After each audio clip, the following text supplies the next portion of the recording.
Anatomia microcirúrgica do lobo occipital.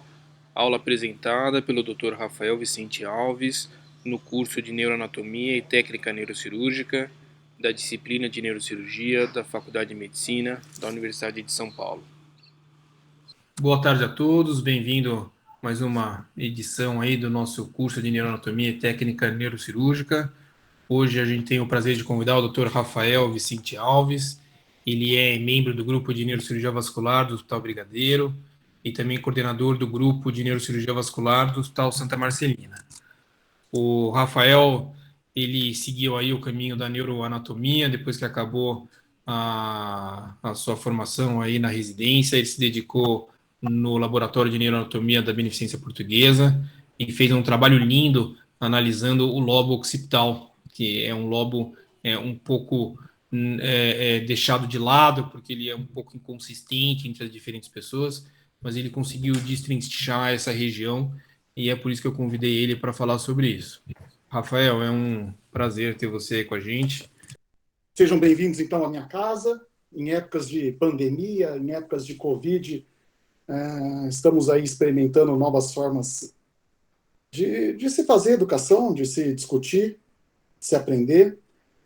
Essa é uma forma até que eu sou entusiasta, espero que isso se perpetue após a pandemia. Acho muito mais confortável, muito mais produtivo, e como o Eduardo acabou de falar, tem essa possibilidade de gravar, de se ficar eternizado o material, ficar disponível. Acho uma modalidade muito interessante, e parabenizo aí Eduardo, Leila, professor Wayne pela iniciativa, uma grande iniciativa. Também já gostaria de agradecer a oportunidade para a Leila, para o professor Wayne, mas em especial para o Eduardo, pela lembrança do meu nome, por essa gentil lembrança aí do meu nome para poder discutir alguma coisa com vocês. Bom, não tenho nenhum conflito de interesse, a ideia é simplesmente tentar relembrar alguns conceitos, discutir alguns conceitos com vocês. O lobo occipital, de certa forma, talvez alguns aqui tenham muito mais o conhecimento do que eu, mas ele tem suas peculiaridades, ele tem seus detalhes que sempre valem a pena a gente revisar e discutir. Bom, durante essa evolução filogenética do sistema nervoso central, várias estruturas foram surgindo e o sistema nervoso central teve que se adaptando a essa aquisição progressiva de estruturas nervosas. Ele foi se moldando, foi se curvando, foi se dobrando, e com o intuito fundamental de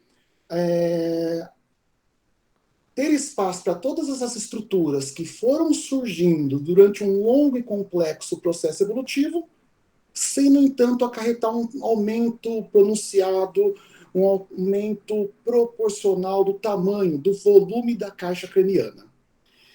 E esse mesmo processo aconteceu com a superfície cortical. A superfície cortical ela sofreu uma série de invaginações, uma série de dobraduras visando fundamentalmente expandir a superfície cortical, sem, no entanto, acarretar um aumento proporcional do volume cerebral. E é justamente esse processo de invaginações, de dobraduras, que geraram a expansão cortical, mas também geraram esse aspecto, essa morfologia final da superfície cerebral humana, tipicamente caracterizada pela presença de giros ou circunvoluções separados por sulcos e fissuras. Uma das formas que nós temos de medir, de avaliar a eficiência desse processo poupador de espaço intracraniano é quando a gente consegue observar que cerca de 2/3 da superfície cortical encontra-se como que soterrada, como que escondida dentro dos sulcos e fissuras. São superfícies corticais que estão se olhando de frente, uma para a outra, e é claro, é um contínuo, a superfície cortical, e se continuando sobre os bojos, sobre o ápice do giro. A presença de sulcos são esses espaços que delimitam os giros cerebrais. Por vezes, quando são pronunciados morfologicamente constantes. E muitas vezes, por questões culturais, de interesse neurocirúrgico, alguns acabam recebendo o nome de fissura. A presença de sulcos e fissuras na superfície cortical humana causam essa partição topográfica natural da anatomia cerebral. Que, assim, dada a anatomia das meninges, em especial da aracnoide e da pia mater, são expansões do espaço subaracnoideu, distanciamento entre aracnoide e pia mater. Em alguns pontos do sistema nervoso central, quando esse espaço é ainda maior, nós vamos ter ainda maior acúmulo de líquor, a formação de cisternas. O conhecimento básico dessa arquitetura, dessa morfologia do córtex cerebral, já tem um certo tempo. Provavelmente o grande pai dessa configuração básica, de compreender essa arquitetura básica dos sulcos e giros cerebrais, foi Gratiolet, ali no início da segunda metade do século XIX. Ele que conseguiu organizar e entender essa configuração básica. Alguns méritos devem ser dados, sem dúvida, apesar de conhecermos essa configuração básica desde Gratiolet, no início da segunda metade do século XIX, é sem dúvida que as obras recentes do professor Ribas, de fato, deram uma didática nessa organização, deram um plano diretor na forma de estudar essa arquitetura dos sulcos, das fissuras, dos giros, que antes não era muito fácil de ser encontrada. Então, nós temos uma configuração básica da morfologia do córtex cerebral. Só que é fundamental a gente entender o conceito que, dentro dessa configuração básica, existe uma variabilidade sulcal muito importante. Sulcos podem variar em posição, sulcos podem variar em curso, sulcos podem variar em interrupções, alguns podem estar interrompidos, outros podem estar duplicados, ou seja, os sulcos cerebrais, existe uma variabilidade sulcal muito grande entre eles. E de forma especial, deixa eu só aqui, e de forma especial, vou colocar o laser aqui para apontar, pronto. De forma especial, a superfície superolateral do lobo occipital é uma das mais ricas nessa variabilidade sulcal. Mas não fica restrita a ela. Essa variabilidade sulcal, ela pode ser identificada entre os diferentes indivíduos, dentro de uma configuração básica, como dissemos há pouco, mas nós vamos encontrar uma certa variabilidade, mas também quando avaliamos os dois hemisférios cerebrais de um mesmo indivíduo. Nitidamente, quando a gente olha essa figura, a disposição dos sulcos e giros desse hemisfério, nitidamente é diferente da disposição dos sulcos e giros do hemisfério contralateral. Mesmo no mesmo indivíduo, nós vamos encontrar essa variabilidade. É interessante também citar que, mesmo quando a gente compara exames de imagem modernos, ressonâncias magnética com 3 Tesla, por exemplo, de gêmeos monozigóticos, mesmo em gêmeos monozigóticos, nós vamos encontrar variabilidade sulcal principalmente relacionada a sulcos secundários ou superficiais. Ou seja, dentro de uma configuração básica, hoje em dia bem reconhecida, nós vamos ter variações que devem ser compreendidas e analisadas. O lobo occipital. O lobo occipital é esse lobo mais posterior do hemisfério cerebral, um lobo de forma relativamente triangular, com o ápice voltado para trás, e a base voltada para os lobos parietal e temporal. É um lobo pequeno em relação ao hemisfério cerebral. A superfície cortical do lobo occipital só é maior que a superfície cortical do lobo insular, ou seja, é um lobo pequeno, relativamente muito pequeno, que tem limites arbitrários, que tem limites não dados por pontos anatômicos, por estruturas anatômicas. Quando a gente olha a superfície superolateral do lobo occipital, o limite é dado por uma linha imaginária que vai desde a incisura pré-occipital, a incisura pré-occipital de Meiner, para alguns, que vai em direção à extensão do sulco parieto-occipital já na face superolateral, uma extensão vestigial do sulco parieto-occipital na face superolateral, o que os antigos anatomistas chamavam de fissura perpendicular externa. Ou seja, uma linha imaginária que conecta esses dois pontos. Essa linha é chamada de têmporo parietal lateral. Esse é o limite anterior da face superolateral do lobo occipital. Já na face medial, quase, isso é importante frisar, quase toda ela é dada já por um ponto anatômico, por uma estrutura anatômica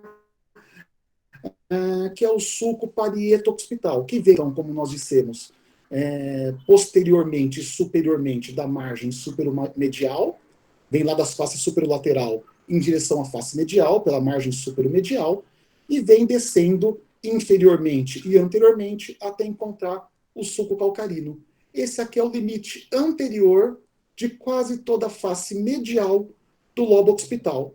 Por que eu não disse toda a face medial? Porque o sulco parieto-occipital termina ao encontrar o sulco calcarino. Essa parte mais inferior da face medial é dada por uma outra linha imaginária que vai desde dessa junção sulcal, sulco parieto-occipital, sulco calcarino, até a incisura pré-occipital. Ou seja, mesmo na face medial, a parte mais inferior dela também é dada por uma linha imaginária. A parte basal é completamente limitada do lobo temporal basal por essa mesma linha imaginária que vai novamente da incisura pré-occipital até o sulco parieto-occipital. Essa é a linha temporo-parietal basal, a linha temporo-parietal lateral. Se esses são os limites, vamos começar a falar, então, do lobo occipital propriamente dito. Como eu já comentei, né, épocas de quarentena, épocas de Covid, são épocas de Netflix, épocas de spoiler, a maior variabilidade, já tinha comentado, que é na face superolateral do lobo occipital. E é, de fato, por conta dessa maior variabilidade, que os sulcos e giros nessa convexidade occipital receberam diferentes nomes, diferentes nomenclaturas, conforme os diferentes autores na história. Por vezes, um mesmo sulco ou um mesmo giro recebia diferentes nomes, por vezes, um mesmo nome, uma mesma nomenclatura era dada a diferentes estruturas anatômicas. Existia, de fato, uma confusão muito grande a respeito disso. E, novamente, com essas recentes publicações do Dr. Ribas, que os livros começaram a deixar essa anatomia um pouco mais clara. Mesmo as obras do Dr. Houghton, a extensa e linda obra do Dr. Houghton, dedica um parágrafo e meio a essa anatomia cortical. E os outros livros, como o Eduardo comentou agora há pouco, quase sempre citam sulcos e giros inconstantes. Ninguém nunca tinha tentado esclarecer isso até pouco tempo atrás. Se na face superolateral é onde nós encontramos a maior variabilidade anatômica da superfície cerebral, a face medial já existem poucos sulcos constantes, sulcos completos na superfície cerebral. 2 deles estão na face medial, sulcos extremamente constantes, que são ininterruptos, o sulco parieto-occipital e o sulco calcarino, ou seja, a face medial é uma face muito constante da superfície cerebral humana. A superolateral é muito variável, a medial é muito constante e a basal é muito irregular, porque ela vai depender da extensão posterior dos sulcos e giros temporais. Bom, vamos começar então a falar dessa anatomia. Vamos começar pelo mais difícil e aí a gente vai caminhando progressivamente para o mais fácil. Um dos frutos aí dessa confusão danada da literatura é que mesmo a antiga nome anatômica, a atual terminologia anatômica, é muito pobre em reconhecer as estruturas anatômicas dessa face superolateral do lobo occipital. Mesmo a nômina, a terminologia, desculpem, atualmente, ela reconhece apenas a incisura pré-occipital, o sulco, que aliás é bem frequente, semilunar, e o sulco occipital transverso, o que é muito pouco para a gente entender essa arquitetura, essa organização básica dos sulcos e giros occipitais.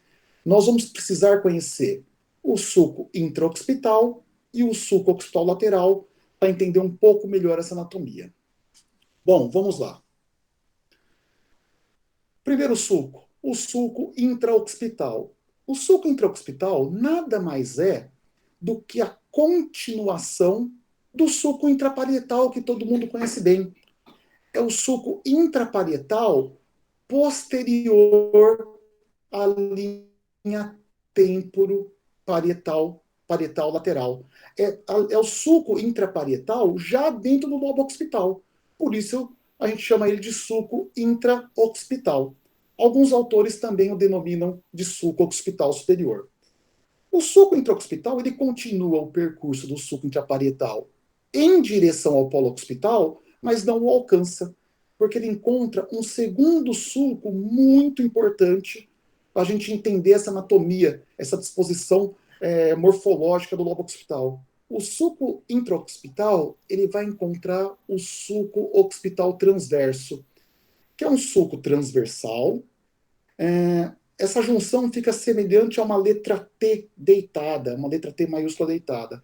O sulco occipital transverso ele é um sulco transversal que está posterior ao sulco parieto-occipital. O sulco occipital transverso ele tem dois braços. Ele tem um braço superior, ou medial, porque ele vem em direção à superfície medial, e tem um braço inferior ou lateral, porque ele vem em direção à superfície lateral. O braço superior ou medial, ele justamente é um sulco que delimita essa prega parieto-occipital superior, descrita por Gratiolet lá atrás, segunda metade do século XIX, que é uma prega que circunda a extensão lateral da fissura perpendicular externa. Ou seja, é justamente esse braço medial do sulco occipital transverso que define essa prega, sulco occipital transverso. O terceiro sulco, para a gente entender essa anatomia, é um sulco horizontal, pronunciado, constante, profundo, que cruza a superfície lateral do lobo occipital, dividindo essa superfície em duas partes, uma superior e inferior. Esse aqui é o sulco occipital lateral. O sulco occipital lateral, ele delimita a convexidade occipital em duas partes, um bloco superior e um bloco inferior. Anteriormente, ele está na topografia do sulco calcarino. Seja o sulco calcarino se estendendo até o polo occipital ou não, mas ele está sempre na topografia, na altura do sulco calcarino. Posteriormente. Anteriormente, o sulco occipital lateral ele está na topografia ou real ou não, ou ele está em continuidade ou está interrompido, na imensa maioria das vezes, em 90% das vezes, com o sulco temporal superior. Ele segue a topografia do sulco temporal superior. Em apenas 10% ele está em relação com o sulco temporal inferior, mas na imensa maioria das vezes ele está em relação com o sulco temporal superior. Assim, o sulco occipital lateral também pode ser chamado de sulco occipital inferior. Ele divide essa superfície em dois blocos. Um inferior, de tendência longitudinal, e um superior, com uma tendência a ser mais triangular. Dada essa anatomia desses três sulcos, a gente consegue compreender a morfologia básica do lobo occipital lateral. Existe esse padrão, que é o padrão de longe mais comum, cerca de 70% das pessoas, dos espécimes, dos exames de imagem, vão apresentar essa disposição básica, essa configuração básica. Um giro occipital inferior, longitudinal, horizontal, que vai em direção ao polo occipital, e um giro occipital superior, que é um giro como se fosse uma letra C invertida, ao contrário. É um giro que até se assemelha ao giro supramarginal circundando a porção ascendente do segmento posterior do sulco lateral, como se fosse o giro supramarginal circundando essa porção ascendente, ou mesmo o giro angular contornando esse segmento ascendente de uma das terminações do sulco temporal superior. É um giro que ele circunda o giro occipital superior como se fosse um C, essa junção do sulco intraoccipital com o sulco occipital transverso. Esse padrão de 2 giros é o mais comum na população em geral. Um giro occipital inferior, um giro occipital superior, num aspecto mais triangular, circundando esses 2 sulcos. Só que não é isso que sempre acontece. E a grande charada para entender isso é entender a disposição e anatomia do sulco occipital transverso. Em boa parte, em cerca de 30% das pessoas, o sulco occipital transverso, em vez de ser um T deitado, uma letra T maiúscula deitada, se assemelha a uma letra Y deitada. O ramo inferior do sulco occipital transverso, ele meio que continua em direção ao polo occipital. Ele continua um trajeto em direção ao polo occipital. Assim, o sulco occipital lateral, ele continua dividindo essa superfície em 2 grandes blocos, um giro occipital inferior abaixo, próximo da borda inferolateral do hemisfério, um giro occipital superior acima, agora também já mais longitudinal, acompanhando a borda supermedial do hemisfério, e um giro occipital médio, agora delimitado pela junção do sulco intraoccipital e por um dos ramos do sulco occipital transverso, ou seja, um giro intermediário menor, mais irregular, que na verdade acaba sendo nada mais do que uma extensão posterior do giro angular, arbitrariamente definido como giro occipital por conta de uma linha imaginária. Para isso ficar mais claro, eu vou colocar esses 2 esquemas lado a lado, mostrando que nós podemos encontrar na superfície lateral do lobo occipital ou um padrão com 2 giros, separado pelo sulco occipital lateral, ou um padrão com 3 giros, em decorrência de uma extensão do sulco occipital transverso em direção ao polo occipital. Acho que talvez uma das coisas mais importantes para a gente entender e compreender e para utilizar isso na prática dessa anatomia é que o sulco occipital lateral vai estar na topografia do sulco calcarino. Ou seja, o giro occipital inferior ele vai se continuar circundando o polo occipital como giro lingual ali na face medial. Em compensação, esse bloco superior, em 70% das vezes, sendo só formado por um único giro, mas em 30% das vezes formado por 2 giros, independente de ser 1 ou 2 giros, ele vai estar sempre relacionado com o cúneo. Ele se contorna nessa superfície superomedial e vai ser a continuação, vai ser a face externa do cúneo, ao cúneo da face medial, e esse bloco superior formado pelo giro occipital superior ou giro occipital superior e médio, na face lateral sendo um escudo do cúneo. Aqui, um espécime, nós podemos ver o sulco intraparietal, é o mesmo sulco. Quem é aqui de São Paulo, a Bernardino de Campos e a Avenida Paulista, passou ali no Espigão da Paulista, mudou de nome. É o mesmo sulco, só muda de nome por uma questão de nomenclatura, definição. É o sulco intraparietal e intraoccipital. Ele encontra um sulco transversal que o vai limitar, não vai deixar ele continuar descendo em direção ao polo occipital. É o sulco occipital transverso. Um sulco occipital lateral, sempre proeminente, sempre dividindo essa superfície em 2 partes principais, um bloco superior e um bloco inferior. O giro occipital inferior, que vai se continuar na face medial como giro lingual, e um bloco superior com um aspecto de letra C, contornando essa junção do sulco intraoccipital com o sulco occipital transverso, é o giro occipital superior. Alguns sulcos muito menos frequentes, mas que estão aqui citados, então, e vale sempre a curiosidade, o sulco semilunar, que é no ser humano completamente diferente do sulco semilunar do macaco, enquanto no macaco é um sulco importante, muito mais anteriorizado, que é o limite anterolateral da visão. No ser humano, o sulco semilunar é um sulco já bem próximo ao polo occipital, de lábios operculares, que separa incompletamente o polo occipital do restante do lobo occipital, mas ele não tem nenhum significado funcional, não corresponde ao sulco semilunar dos macacos. É um sulco infrequente, apesar dos livros de neuroanatomia adorarem eles, a maioria não cita nenhum sulco occipital, exceto o sulco semilunar, provavelmente por causa do interesse da anatomia comparada. E um outro sulco citado aqui, que é um dos sulcos também mais raros que existe nessa superfície, é o sulco occipital anterior, que é um sulco que foi resgatado pelo professor Yazarguil na sua obra, estava esquecido desde do passado. Duvernoy também acaba citando ele um pouco. É um sulco levemente ou logo posterior à incisura pré-occipital, transversal também, que separa, acompanhando quase que paralela essa linha imaginária, que separa parcialmente o lobo occipital dos lobos parietal e temporal. É o sulco occipital anterior. Aqui mostrando aquilo que eu comentei, que é os mais importantes para a gente entender a anatomia, é o sulco occipital lateral.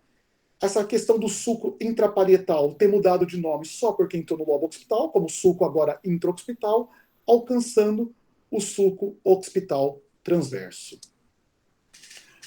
Bom, as coisas vão se repetindo, por isso eu vou passar mais rápido, mas é isso, é o sulco intraparietal, me desculpem, passou a linha imaginária sulco intraoccipital, encontrou um sulco transversal, o sulco occipital transverso. O sulco occipital anterior, um sulco pronunciado, lábios operculares, posterior, logo posterior à incisura pré-occipital, que separa parcialmente o lobo occipital do lobo parietal e do lobo temporal. Mas esse aqui é um sulco bem mais infrequente, bem raro, aliás. O que importa para a gente é o sulco intraoccipital e o occipital transverso. E, por fim, o sulco occipital lateral, na topografia do sulco calcarino, sempre na mesma altura do sulco calcarino. Dividir nessa superfície em duas partes principais. Um bloco superior, em forma de C, contornando o sulco intraoccipital com o occipital transverso, e um bloco inferior, um giro occipital inferior, que se face medial como giro lingual. Né? O sulco occipital lateral, ele normalmente se continua com o sulco temporal superior. Aqui está interrompido. Né? É sempre uma continuação real ou interrompida com o sulco temporal superior. São dois blocos principais. Aqui vai se continuar com o giro lingual e esse bloco triangular vai se continuar na superfície medial com o cúneo. Um sulco occipital lateral, mais uma vez, na mesma topografia do sulco calcarino, mostrando essa correlação e aquele continuando com o sulco temporal superior. Isso vai se repetindo toda vez.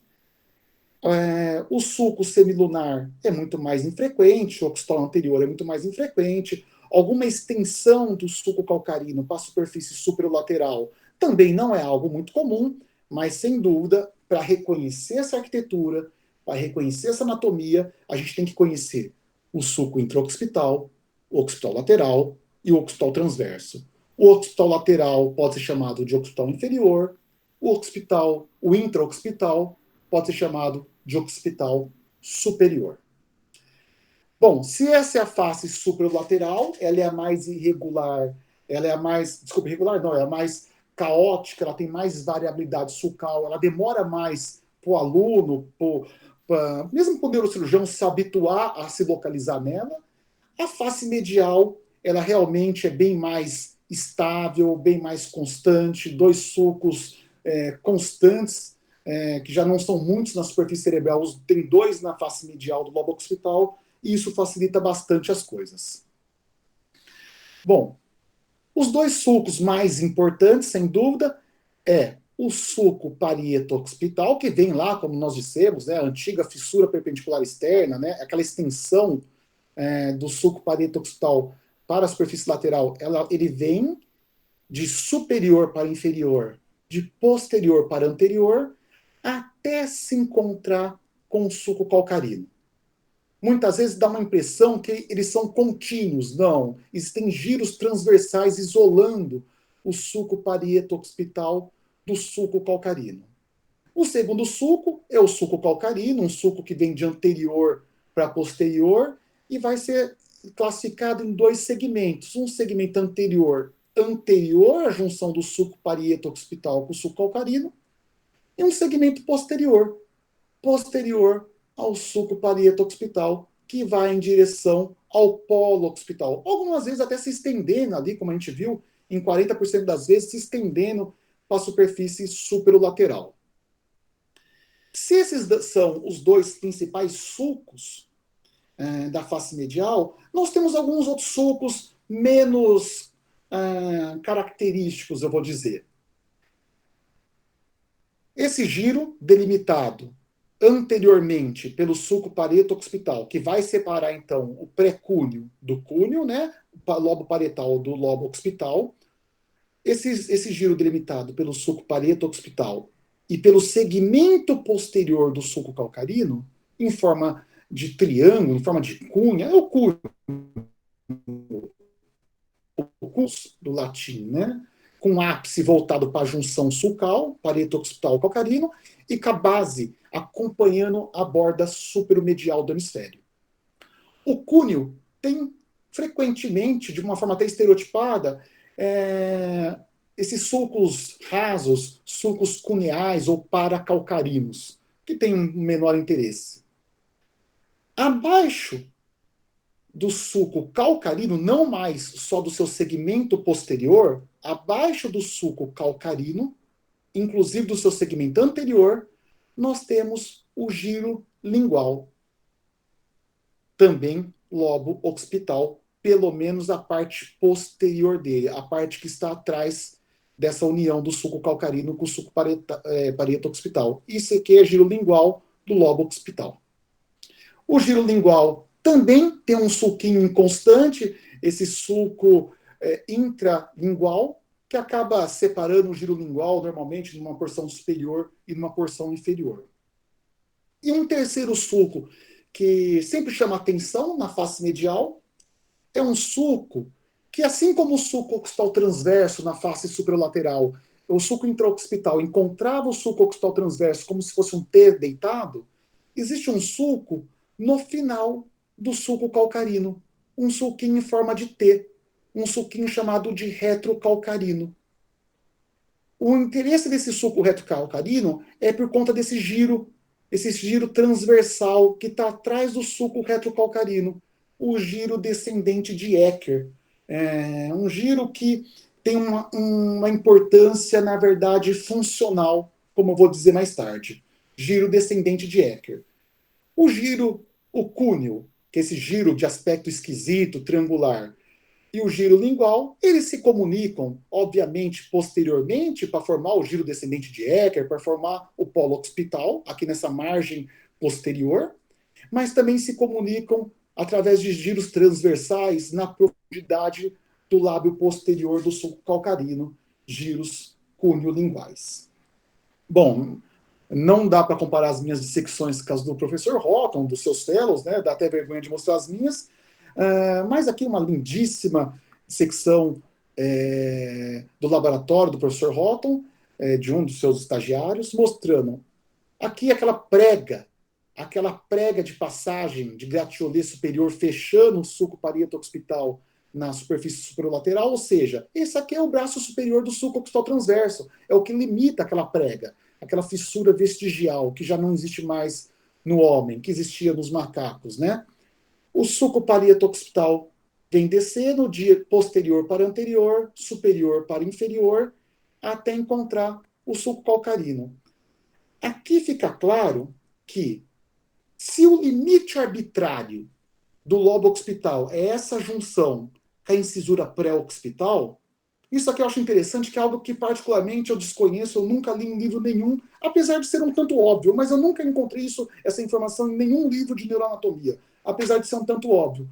O sulco calcarino, apesar de rapidamente todo mundo associar ele ao lobo occipital, só o seu segmento posterior vai estar no lobo occipital. O sulco retrocalcarino e o giro descendente de Ecker aqui. O segmento anterior do sulco calcarino, ele é um sulco que vai estar separando o lobo temporal do lobo límbico. É um sulco interlobular, assim como o sulco parieto-occipital. Separando o segmento anterior do sulco calcarino, vai estar separando o giro lingual na sua porção temporal, não mais occipital, do lobo límbico, do istmo, do giro do cíngulo. Que é algo também que, apesar de óbvio, nunca vi escrito, que o giro lingual também é um giro do lobo temporal médio basal. Talvez até o sinônimo, né, o outro nome para o giro lingual, seja até mais adequado. Giro occipito temporal medial. Ele está limitado superiormente pelo braço, pelo ramo anterior do sulco calcarino, que vai terminar aqui, onde começa a junção do istmo do giro do cíngulo com o giro lingual, o giro occipito temporal medial, para formar o giro parahipocampal. Esses aqui, então, são sulcos e giros, o sulco intralingual, o paracalcarino, o cuneal, o retrocalcarino, e parieto occipital. São os sulcos da face medial. É muito mais constante, né? Todo mundo reconhece rapidamente. A superfície basal, ela é muito irregular, e aqui até existe um assunto que eu até vou fugir dele porque é uma discussão longa, talvez até mereça uma publicação à parte, que é a dissociação da terminologia anatômica, a confusão com nomes, com a literatura de forma geral. Mas, assim, também é bastante confusa porque ela é uma superfície irregular, depende da extensão de sulcos e giros temporais basais para caracterizar o lobo occipital. Mais uma vez, é a linha temporoparietal basal, uma linha arbitrária, né, que vem daquela junção sulcal até a incisura pré-occipital. E o que nós vamos ter na superfície basal? Bom, vou começar então de medial para lateral, roubando uma figura do professor Guilherme Ribas aqui para me auxiliar. Por quê? Porque é muito irregular. Se você olhar, os quatro são diferentes, mas existe uma tendência, existe uma arquitetura básica. Medialmente, nós vamos ter o giro lingual, o mesmo giro da face medial que se continua para a face basal, o giro lingual. Ou, como a gente viu, o giro occipito temporal medial. O giro lingual pode ou não ter uma extensão posterior do giro fusiforme. Por exemplo, aqui, aparentemente não. O sulco colateral se continuou para trás, o giro fusiforme terminou. Aqui, talvez, provavelmente, alguém poderia entender que isso aqui é uma porção ainda terminal do giro fusiforme.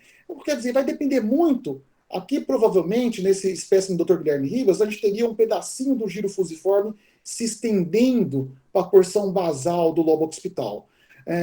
Talvez aqui, provavelmente, não teria mais, desse lado. Vai depender da extensão. Vai depender de quão posterior vão os sulcos e giros da face basal para caracterizar no lobo occipital. O que nós vamos sempre encontrar?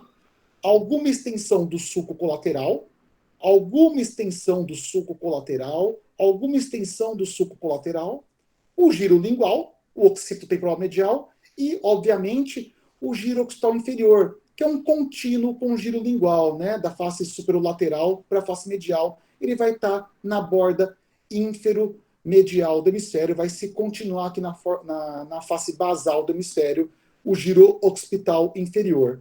Então, vamos ter o giro lingual, o giro occipital inferior, provavelmente uma extensão do sulco colateral.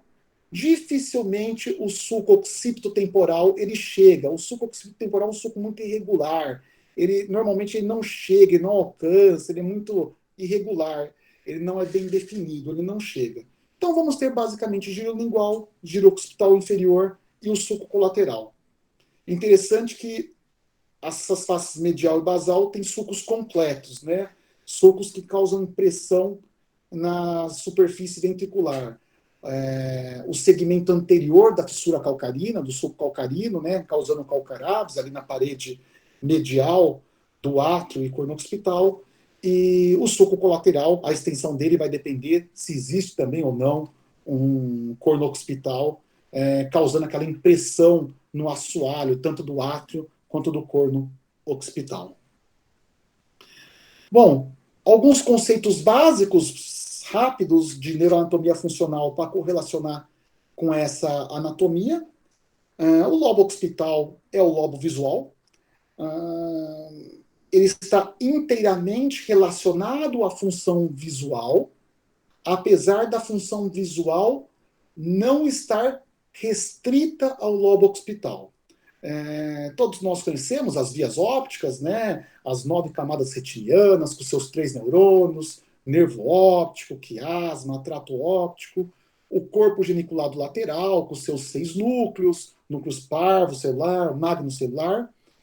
O grande interesse na anatomia cerebral começa a ser na projeção das fibras da radiação óptica, genículo-calcarinas, para os lábios do lobo occipital.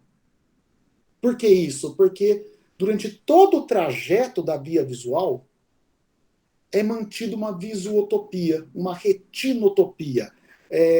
Os segmentos da retina, eles vão mantendo um padrão topográfico constante e regular durante toda a óptica. Por exemplo, na radiação óptica, que existem 3 grandes feixes da radiação óptica, existe um feixe anterior, a famosa alça de Meyer, que segue anterior pelo lobo temporal, para se projetar no lábio inferior do sulco calcarino. Nesse trajeto até desse feixe anterior vai formar teto e parede lateral do corno temporal do ventrículo lateral, se projetando no lábio inferior do sulco calcarino. Esses neurônios, o neurônio geniculado, do corpo geniculado lateral, que traz informação de fotorreceptores da metade inferior da retina, vão se projetar no lábio inferior do sulco calcarino, via essa alça anterior da radiação óptica, alça de Meyer. Existe uma alça central, que vem formando também parte do teto do corno temporal e parte da parede lateral, tanto do áquio quanto do corno occipital. Esse feixe central vai se projetar na parte mais posterior dos lábios do sulco calcarino. No giro descendente de Ecker, vai se projetar nas partes mais próximas do polo occipital, trazendo informações da mácula, de forma mais específica da fóvea, trazendo informações dos fotorreceptores do tipo cones, ou seja, da visão discriminativa, da visão mais minuciosa, que dá mais detalhes de informação. E o terceiro feixe da via da radiação óptica é um feixe superior, que vem formando tanto teto quanto parede lateral de átrio e corno occipital, e vai se projetar nos lábios, na porção média, na metade inferior do cúneo, nos lábios do sulco calcarino, mantendo uma retinotopia, uma visotopia durante todo o trajeto. Se nos lábios do sulco calcarino a gente tinha a área visual primária, o córtex estriado, a área 17 de Brodmann, aqui o giro descendente de Ecker, né, o macular. Quanto mais anterior, mais periférico da retina. Menos, até isso tem um interesse cirúrgico, quanto mais anterior, mais são neurônios mais periféricos da retina, menos nítida a visão. São os fotorreceptores bastões. Quanto mais posterior, mais discriminativa a visão, trazendo informações de cones. Se V1, o córtex estriado, é a área 17 de Brodmann, o restante do lobo occipital são áreas secundárias, áreas 18 e 19 de Brodmann, áreas de associação da informação visual. Que, se no passado a gente acreditava que se restringia ao lobo occipital, hoje a gente sabe que não se restringe mais ao lobo occipital. Essas áreas secundárias vão muito além do lobo occipital, principalmente invadindo algumas partes do lóbulo parietal superior, mas principalmente áreas temporais inferiores e basais. Hoje até a gente reconhece, mais por estudo dos demais primatas, né, dos macacos, 5 áreas visuais, 4 áreas de associação, que provavelmente tem uma analogia muito grande com o ser humano. Uma via dorsal, que começa em V1, vai para V3 e V5, uma via dorsal, que nos dá uma informação cinética, uma informação visual cinética, e uma via ventral, que vem de V1 também, passando por V2 e V4, indo principalmente em direção à parte mais basal do lobo temporal, que nos dá uma informação, um processamento cortical de o que é objeto. Então, é uma analogia, né? Se nós temos uma lesão da área visual primária, nós vamos ter déficit de campo visual, escotoma. Se nós temos lesões das áreas visuais secundárias, nós vamos ter agnosia, dificuldade de enxergar algo que estamos vendo, de interpretar algo que estamos vendo. Enquanto lesões de V1 dão cegueira, déficit de campo, lesões de áreas de associação dão agnosias. Por exemplo, uma lesão de uma área da via ventral, da via dorsal, me desculpem, V3 e V5, o paciente vai ter uma queixa de dificuldade de atravessar uma rua movimentada, porque ele tem dificuldade de interpretar o movimento dos carros, dificuldade de interpretar as ondas do mar, de reconhecer a questão cinética da informação visual. E lesões da via ventral, de reconhecer o objeto propriamente dito, talvez uma das agnosias mais curiosas ali para o neurocirurgião são as lesões do giro fusiforme do lado direito, dando as prosopagnosias, as dificuldades por reconhecer a face humana. E reconhecer a face humana, de fato, é uma das coisas mais importantes para se viver em sociedade. Trazendo essa anatomia sulcal e essa anatomia funcional para aspectos práticos, né? No fundo, no final do dia, não nos interessa ficar decorando o nome de sulco e giro, o que nos interessa é a forma que tratamos o paciente, a forma que cuidamos do próximo. Nisso daí, eu acho que realmente os trabalhos do Dr. Ribas, eles são fenomenais para essa aplicação prática. Claro, muitos outros autores, inclusive o professor Sebastião Guzmão também tem uma contribuição muito grande nisso, mas é fundamental a gente ler esse tipo de artigo para conseguir fazer essa correlação teórico-prática. Aprendemos com o Dr. Ribas, na sua publicação, que essa junção da sutura sagital com a sutura lambidoide, no lambda, nesse ângulo, marca para a gente, com uma boa correspondência, a fissura perpendicular externa, o sulco parieto-occipital saindo da superfície medial e indo para a superfície lateral. Pronto, isso aqui é um ponto. Sabemos que o íneo, a protuberância occipital externa, nos marca a tórcula, nos marca o assoalho, além da parte tentorial da fossa média. Vai nos marcar aqui a borda mais inferomedial do lobo occipital. O opistocrânio, esse ponto mais proeminente da bossa occipital, vai nos marcar o sulco calcarino. Pronto, nós temos 3 pontos aqui marcando as estruturas mediais. Vamos para as estruturas laterais. E aí, assim, a gente consegue fazer uma correlação crânioencefálica com todo o lobo occipital. O astério, a junção da sutura lambidoide com a junção parieto-mastoideia, com a sutura parieto-mastoideia, com a sutura occipito-mastoideia, o astério, ele marca, grosseiramente, a prega dural, a plica, que vai ocasionar, que vai dar aquele artefato, aquela impressão na borda inferolateral do lobo temporal e occipital, chamada incisura pré-occipital, a cerca de 5 centímetros do polo occipital. Ou seja, o astério vai nos marcar a prega parieto, a incisura pré-occipital, a plica dural.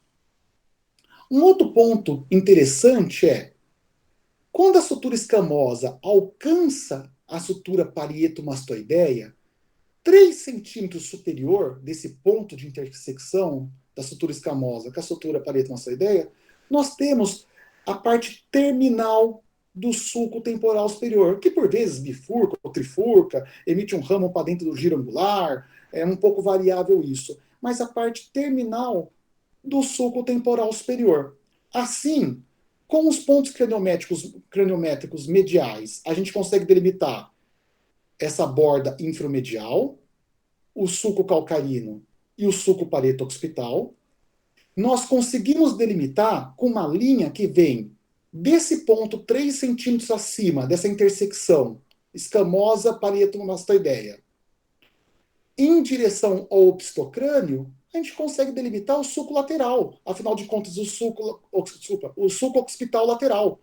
Afinal de contas, o suco oxitológico ele mantém uma topografia constante com o suco calcarino e uma topografia constante com o final, o término do suco temporal superior. Ou seja, nós poderíamos fazer uma craniotomia centralizada na porção superior do lobo occipital, abordando, por exemplo, o suco intraoccipital e o occipital transverso, o giro occipital superior, nesse caso que é um Y deitado, um giro occipital médio, ou poderíamos também dedicar uma craniotomia mais específica, localizando em relação ao giro occipital inferior, ou mesmo programar uma craniotomia englobando todo o lobo occipital, tanto na sua superfície lateral quanto na superfície medial. Temos que ter cuidado com todo a área visual primária, obviamente, mas quanto mais próximo do polo, mais cuidados devemos ter, porque mais anteriormente começam a ser projeções corticais de fotorreceptores mais periféricos da retina. Gente, eu acho que era isso que eu tinha para falar sobre a anatomia do lobo occipital. Eu acredito que é uma anatomia que todos, de alguma forma, dominam bem. Tem alguns pontos, umas peculiaridades, alguns pontos que a gente precisa sempre estar relembrando para não esquecer, mas eu acho que era basicamente isso que eu tinha para falar para vocês. Rafael, uma aula brilhante mesmo. Eu sou um apaixonado por neuroanatomia, que nem outras pessoas aqui que estão assistindo. Mas eu acho incrível como alguém pode pegar um assunto que em muitos livros tem 2, 3 parágrafos no máximo e transformar em uma aula de 1 hora, né? Vocês veem como a neuroanatomia é uma ciência. A anatomia, no geral, ela é a ciência médica mais antiga, né? É entender como o corpo humano se forma, os outros animais, mas particularmente o corpo humano, ele se forma. É a ciência mais antiga e talvez a mais fácil de estudar, porque é só observar o corpo humano. E ela está disponível para ser estudada há milhares de anos, né? E como alguém pode ver que ainda existe uma controvérsia, ainda existem os seus buracos dentro da neuroanatomia para serem descobertos. Então, é engraçado, a gente vê as ciências médicas mais atuais, quando a gente quer saber mais, a gente procura os trabalhos mais atuais. Na anatomia é diferente, quando a gente quer saber mais, a gente procura pelos trabalhos mais antigos. Talvez porque antigamente, como só existia anatomia, as outras áreas eram muito assim incipientes, eles se dedicavam muito ao estudo da anatomia. Então, os livros antigos trazem muitos detalhes. O Rafael realmente teve um trabalho de erudição quase, né? Procurar esses livros antigos, giros de Ecker, fissuras transversas, esses nomes que são antigos mesmo e que caíram no desuso e infelizmente não tem esse reconhecimento atual, né? Muito bonita a sua aula. O giro descendente de Ecker, Rafael, ele no fundo é o polo occipital, né? Ele é o polo occipital.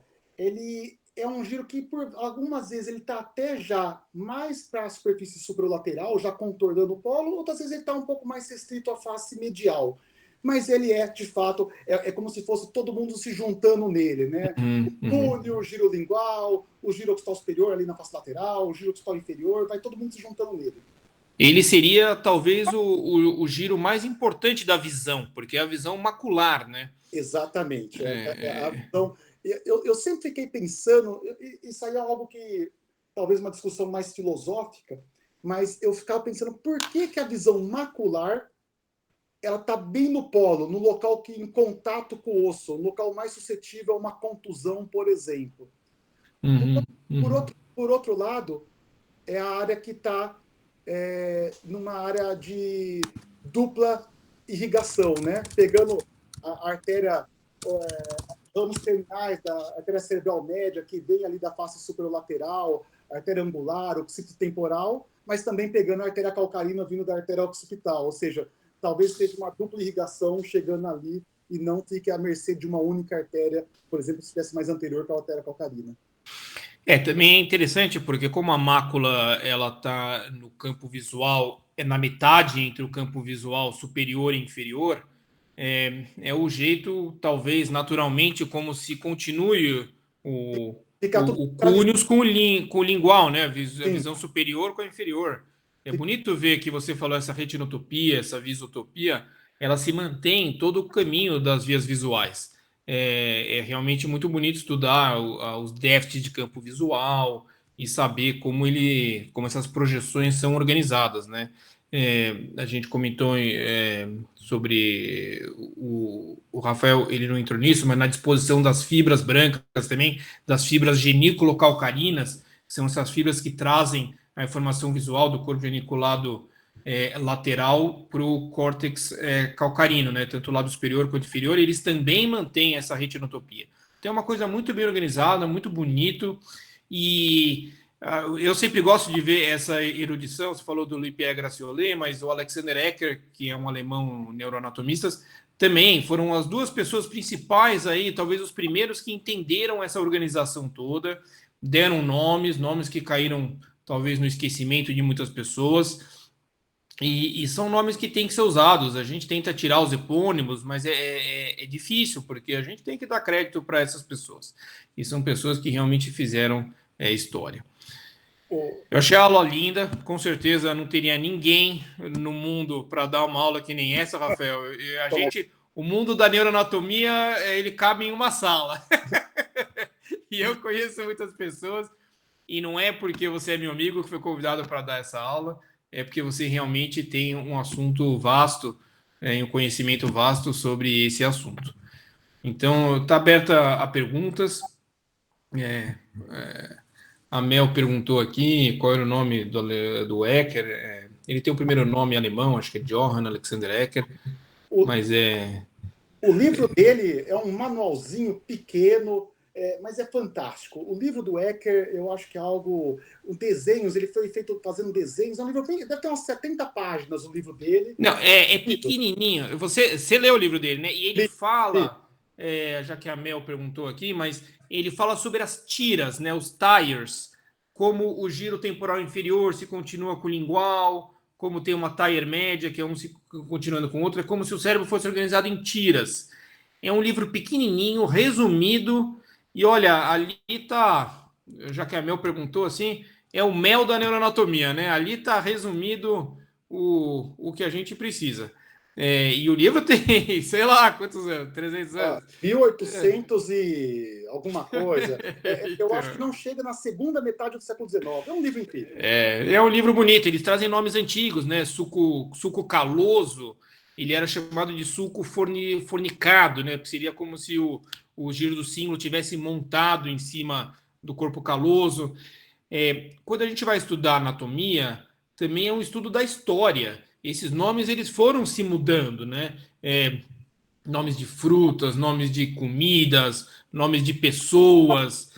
As coisas vão se mudando. É muito interessante ver. Precisa saber latim, precisa saber grego. É muito bonito. Olha, até fazendo um paralelo, a Kaluna, que você falou que domina o chinês, eu acho que na hora que nós descobrirmos os livros antigos chineses, vai ser um segundo surto de conhecimento. Por exemplo, eu sei que Elliot Smith, quando estudou o sulco semilunar, ele se baseou num estudo chinês que eu não tive acesso, que eu não consegui ler, que eu acho que, se eu não me engano, foram 4.000 espécimes dissecados. Ou seja, eu imagino que nas bibliotecas da China deve ter um campo de estudo que ainda não foi explorado, incrível também, que não chegou na medicina ocidental. Assim, eu fui para a China 2 vezes, a Mel pode até comentar, eles são um mundo à parte, um mundo talvez até maior que o nosso, né? A gente ficou muito na questão ocidental, europeia, e agora anglo-saxã, americana e tal. Mas eles têm uma cultura milenar, né? E com certeza eles foram a fundo em muitos assuntos. Mas o chinês, olha, é uma barreira de 10 metros de altura, né? Porque para desvendar o chinês é difícil, Mel. Você devia ser a nova Marco Polo aí e trazer o conhecimento, abrir a rota da seda da neuroanatomia aí, porque nunca mais foi aberto. São livros antigos, isso deve ser bonito de descobrir mesmo. Deve ser uma visita ao passado aí. Mas olha, Rafael, bonito a sua aula, linda, com certeza contribuiu aí para muitos alunos, e obrigado pela participação. Que nem o Dr. Wayne fala, você fica de plantão porque pode ser chamado mais uma vez para dar aula aí. Então... Vai ser um prazer poder contribuir. Eu que agradeço aí a oportunidade e a lembrança. Obrigado mesmo. Tá bom. Leila também é a nossa organizadora aí do curso. Se quiser comentar alguma coisa, Leila. A Leila estuda muito lobectomias, né? Está estudando aí a lobectomia occipital também. Talvez seja um tema de uma próxima aula. Vai ter que ver a aula do Rafael direitinho, hein, Leila, para fazer a lobectomia. Excelente aula, Rafael. Prazer ver sua aula. Eu acho que em relação aos termos chineses, o Dr. Wen poderia se juntar aí a Mel e nos ajudar, né? Mas ele sempre fala que ele aprendeu chinês até uma criança de 8 anos, então que ele não sabe, talvez, os termos de anatomia, né? Para conseguir entender e tudo mais. Quando ele dá as aulas, até quando a gente teve no congresso na China, ele dava as aulas em chinês e os termos, muitas vezes ele falava em inglês, porque é completamente diferente, né, Riba? Você lembra que a gente teve fellows chineses junto com a gente no Houghton o nome que eles davam para as estruturas eram completamente diferentes, né? Seria um prazer, assim, é uma coisa nova, né? É um mundo novo. A gente tem. É engraçado procurar pelos livros antigos. Eles já sabiam tudo. É um absurdo. Como a gente não sabe nada e os antigos sabem tudo. Eu nunca vou me esquecer, uma vez eu estava conversando com seu pai sobre o Tratado do Dejerini. Eu achei esse tratado, são 3 ou 4 volumes. É como se o cara fosse um ET, assim, os desenhos dos neurônios, das fibras, das conexões, célula de Purkinje, neurônios estrelares, assim, mas o cara escrevendo isso na época do Onça, um tratado que é impressionante, não dá para entender como se alguém trouxesse do espaço um conhecimento... É isso aí, tem que ser o historiador. Quanto mais velho o livro, melhor. Bom, obrigado, Rafael. Eu que agradeço mais uma vez, gente. Muito obrigado pela oportunidade. Obrigado a todos.